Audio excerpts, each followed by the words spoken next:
Gajapati जिलार Mohana block लाबारसिंह ग्राम पंचायत रे जिरांग अवस्थित, जहाँ चंद्रगिरी नाम जनाशुना। एही छोटिया अंचल रे तिब्बतीय आदिवासी माने बसवास करुथिबारु देश तथा देश बाहर पर्यटक माने विभिन्न समय रे एठाकु आसीथांती।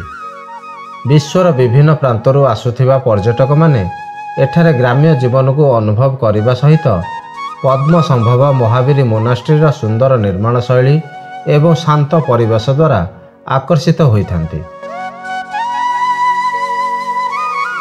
एक सुंदर उपत्यकार अवस्थित जिरांग, जहाँ पूर्व घाटर विभिन्न पहाड़ द्वारा घेरी रही, तत्सहित एक सुंदर जलप्रपात पर्यटक मानक आकर्षित करिबारे आउ एक मूल्यवान कारण होइथाए।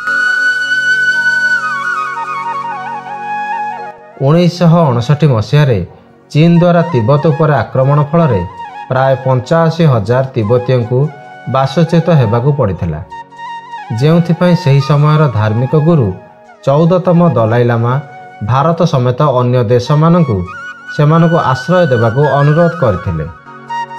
तत्पर भारत में मोट 6टी स्थान रे सेमानकू थैथान करिवार अनुमति मिलिथिला। सेही 6टी शिविर मध्यरु गोटिए शिविर ओडिशार ब्रह्मपुर ठारू प्राय 80 किलोमीटर दूर थिबा चंद्रगिरी ठारे प्रतिष्ठा करा जायथिला।